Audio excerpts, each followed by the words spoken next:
दोस्तों, कुछ ख़ास विषय होते हैं जिसमें किसान के बारे में, किसान के मुद्दों के बारे में, किसान के ऊपर कोई चर्चा ही नहीं होती है। मैं आज एक उन विषयों में ज़रूर बात करना चाहूँगा।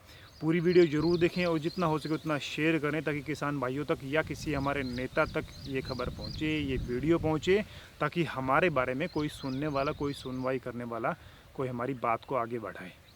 तो वीडियो, सोशल मीडिया एक काफ़ी अच्छा माध्यम है जो हमारी बात को आगे तक पहुँचा सकता है। तो सबसे पहले मैं शुरू करना चाहूँगा, किसान की बात ना तो कोई उठाने वाला है, ना कोई सुनने वाला है। अगर कोई उठाए तो सुनने वाला नहीं है, पहली बात उठाने वाला ही नहीं है। अब तक देश की आज़ादी से अब तक कम से कम 25 से अधिक बार हम सरकारों का चुनाव कर चुके हैं।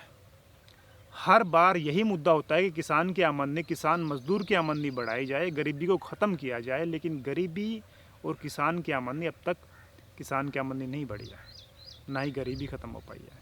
किसान एक बेस है। हर बंदा, जो किसान, जो पेट भरता है आम व्यक्ति का, जो टीवी में बैठकर बोलता है, जो एक्टिंग करता है, जो नेता बोलता है, उन सभी का पेट भरने वाला एक किसान ही होता है। लेकिन उसकी आमदनी अब तक नहीं बढ़ी है। चिप्स, कुरकुरे, नमकीन, तेल, आटा, जूस, ये सब उत्पाद किसान के हैं।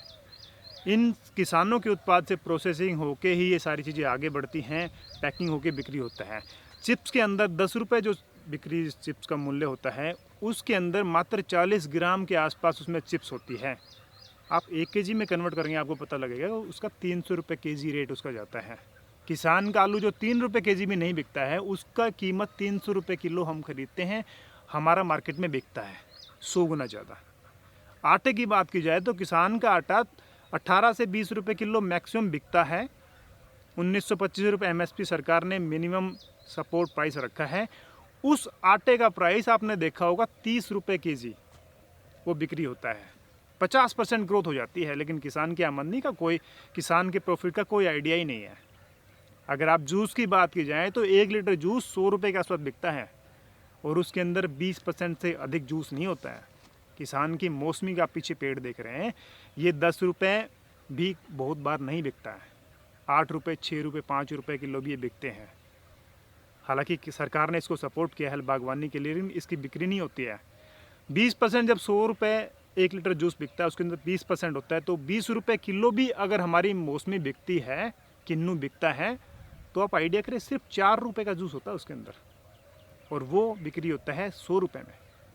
तो आप इसका आइडिया लगाएं कि कितने रुपए उसका ऐड हो जाता है, कि हालांकि किसान की आमदनी नहीं बढ़ती है। अभी जो मैंने एक कम्युनिटी में पोस्ट डाला था, उसमें मैंने पूछा था कि क्या क्या तरीके हैं जिस तरीक़ों से हम किसान की आमदनी बढ़ा सकते हैं।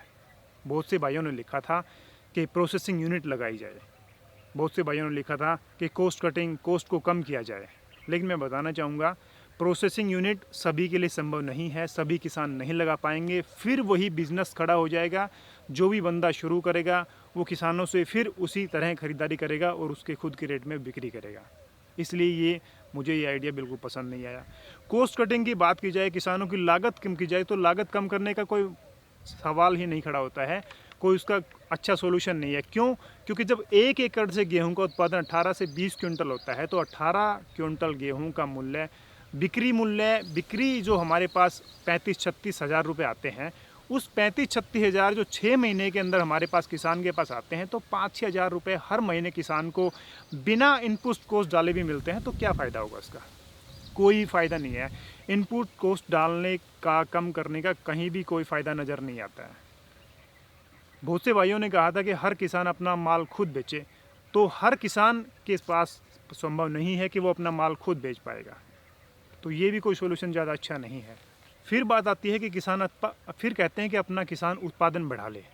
किसान कितना भी उत्पादन बढ़ा ले, जब तक उसका बिक्री के ऊपर कंट्रोल नहीं होगा, कुछ भी नहीं होने वाला है। जब तक किसान अपना माल सही तरीके से, सही मूल्य में नहीं बेच पाएगा, तब तक इसका कोई भी प्रॉपर एक सेटिस्फाइड सोल्यूशन नहीं है। अभी मैं उस सॉल्यूशन पे बात करने वाला हूँ जो मेरे जहन में आए हैं और जो मेरा खुद का ओपिनियन है, जो मुझे सही लगे हैं। शायद आपको भी सही लगेंगे। मुझे कमेंट करके ज़रूर बताना अगर आप इसमें मेरे साथ सपोर्ट करते हैं, अगर आप इसमें मेरे साथ सहयोग करते हैं, आप इससे सहमत हैं तो। सबसे पहले किसानों की एक कमेटी बननी चाहिए, जिसके अंदर नीचे से लेकर अध्यक्ष तक, ऊपर तक, चेयरपर्सन तक सभी किसान होने चाहिए। हमारा नेता भी हो तो किसान हो और नीचे ही नीचे जुड़ा हुआ बंदा भी किसान हो। हर क्षेत्र से जिला वाइज, स्टेट वाइज एक किसान कमेटी होनी चाहिए जो मुख्य तौर पर निरीक्षण करे कि किसानों की एक्चुअल सिचुएशन क्या है। किसान के हर उत्पाद का एक MSP होना चाहिए, मिनिमम सपोर्ट प्राइस जो हम बोलते हैं, न्यूनतम समर्थन मूल्य जो होता है, उसके हर फल फूल हर तरह की सब्जियों का उसका एक MSP होना चाहिए, जिस पे किसान को कम से कम उसकी वो कमेटी कॉस्ट को जोड़े कि कितनी कॉस्ट पड़ी है और कॉस्ट के हिसाब से उसकी मूल्य तय होना चाहिए, तो किसान को हर चीज़ में उसका बेनिफिट हो। क्योंकि इसमें ना ही तो किसान को, जब मैंने बताया कि 8 रुपये के जी उसका फ्रूट बिकता है, जब उसके 3 रुपये के जी चावल बिकते हैं, 3 रुपये के जी उसके आलू बिकते हैं, तो उसको क्या बेनिफिट होगा? कुछ भी बेनिफिट नहीं होने वाला, चाहे उत्पादन कितना ही बढ़ा लो, कुछ भी कर लो। इसलिए MSP जरूर होना चाहिए हर उत्पाद के ऊपर जो किसान पैदा करता है। और उस MSP का मूल्य हर साल जैसे बीज के रेट बढ़ते हैं, हर साल जैसे डीजल के रेट बढ़ते हैं, हर साल जैसे दवा के, हर साल जैसे सभी किसान जो जिन चीज़ों को यूज़ करता है, उन जो वस्तुओं का यूज़ करके अपने खेत में उत्पादन लेता है, उसी हिसाब से उसका कॉस्ट MSP बढ़ जाना चाहिए, ताकि किसान को उसका ऐसे झेलना ना पड़े कि उसका खर्च बढ़ा है या उसमें खर्च में दिक्कत आई है। उसका MSP बढ़ते हुए चला जाना चाहिए हर बार के लिए। अगर MSP बढ़ता है, अगर कहते हैं कि हमारे गरीब भाई, हमारे दोस्त किसान, छोटे किसान हैं या जो लोग खेती बाड़ी नहीं करते, उन पर अगर इन MSP की मार पड़ती है, मान लो 20 रुपये के जी गेहूँ 50 रुपये के जी हो जाते हैं, तो मार और गरीब लोगों पर पड़ेगी।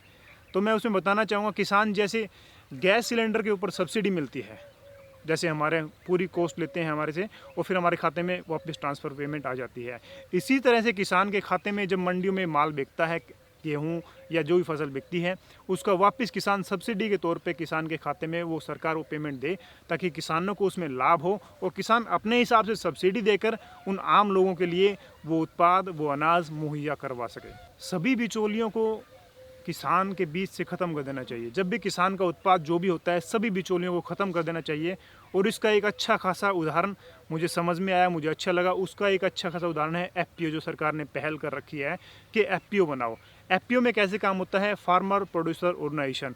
इसमें सभी आसपास के किसान इकट्ठे होकर जुड़ जाते हैं और अपने उत्पाद का अपने हिसाब से मूल्य तय करके बिक्री करते हैं, क्योंकि किसान की खुद जब तक मोनोपोली नहीं होगी तो किसान के उसमें रेट नहीं बढ़ेंगे। मान लीजिएगा मशरूम के ऊपर FPO बना हुआ है, मशरूम के मार्केट में अगर इंडिविजुअल किसान मंडी में लेके जाएगा तो उसके रेट अपनी मर्जी से वो मंडीदार या जो भी कमीशन एजेंट वहाँ बैठे हैं वो लगाएंगे। लेकिन जब FPO, जब हम एक प्रॉपर क्षेत्र के बंदे उस FPO से जुड़ के एक FPO उस चीज़ को रिप्रेजेंट करेगा कि ये मेरी मशरूम है, तो वो अपनी मर्जी से उस मशरूम के रेट तय कर पाएगा और अपनी मर्जी से उसके रेट वो ले पाएगा। इसमें जो एजेंट होता है उसके हाथ कट जाते हैं, वो किसान से अपनी मर्जी से रेट नहीं दे सकता है। इसमें सबसे अच्छा बेनिफिट ये है। तो दोस्तों, मुझे उम्मीद है वीडियो आपको पसंद आया होगा। पसंद आए तो इसे लाइक और शेयर जरूर करें, ताकि हमारे हर किसान भाइयों तक, हमारे हर नेता तक इसकी बात पहुंचे और कोई ना कोई हमारी सुनवाई हो और हमारे फ़ायदे में, हमारे इस चीज़ में हमारा बेनिफिट हो और हमारा उत्थान और आगे हम बढ़ें। तो दोस्तों, आपको वीडियो देखने के लिए बहुत बहुत धन्यवाद। Thank you very much.